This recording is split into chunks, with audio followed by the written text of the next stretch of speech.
Sharwanand audience ని surprise చేశారు. మొన్న ఈ మధ్య వరకు అస్సలు అడ్రస్ లేని శర్వా ఇప్పుడు ఒకటి కాదు రెండు కాదు 3 సినిమాల అప్డేట్స్ ఇచ్చారు.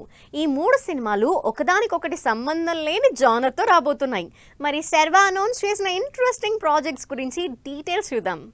సినిమా హిట్ తో సంబంధం లేని క్రేజ్ శర్వానంద్ది. అయితే 2 ఏళ్ల నుంచి అసలు ఆడియన్స్ తో టచ్ లో లేని శర్వానంద్ సడన్ గా సినిమాల అప్డేట్స్ తో ఫ్యాన్స్ ని సర్ప్రైజ్ చేశారు.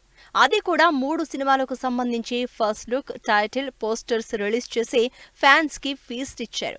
ఒకే ఒక జీవితం తర్వాత అస్సలు అడ్రస్ లేని శర్వా కృతి శెట్టితో చేస్తున్న తన 35వ సినిమాకు సంబంధించి అప్డేట్ ఇచ్చారు.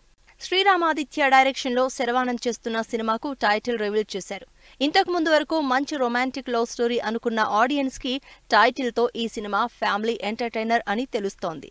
శర్వా కృతితో పాటు సినిమాలో ఓ బాబు క్యారెక్టర్ ని రివీల్ చేసింది team. Hesham Abdullah soothing music తో మాక్సిమం ఫారెన్ లోనే తెరకెక్కుతున్న ఈ సినిమా ఇంట్రెస్టింగ్ గా కనిపిస్తోంది. శర్వా 35వ సినిమాతో పాటు 36, 37 సినిమాల్ని కూడా రివీల్ చేశారు. 36వ సినిమాగా రేసింగ్ బ్యాక్ డ్రాప్ లో యువి క్రియేషన్స్ నిర్మాతగా అభిలాష్ డైరెక్షన్ లో సినిమా అనౌన్స్ చేశారు శర్వానంద్. రేసింగ్ అడ్వెంచర్ యాక్షన్ సినిమాగా రాబోతోంది. మాళవికా నాయర్ హీరోయిన్ గా తెరకెక్కుతున్న ఈ సినిమా ఓపెనింగ్ జరిగింది. ఈ సినిమాలతో పాటు ఏకే ఎంటర్టైన్మెంట్స్ లో రామ్ అబ్బరాజు డైరెక్షన్ లో తన 37వ సినిమాకు సంబంధించి పోస్టర్ రిలీజ్ చేశారు. ఇలా ఒకేసారి 3 సినిమాల అప్డేట్స్ ఇవ్వడంతో ఈ డిఫరెంట్ సినిమాలు తెర మీదకొచ్చేదెప్పుడా అని వెయిట్ చేస్తున్నారు ఫ్యాన్స్.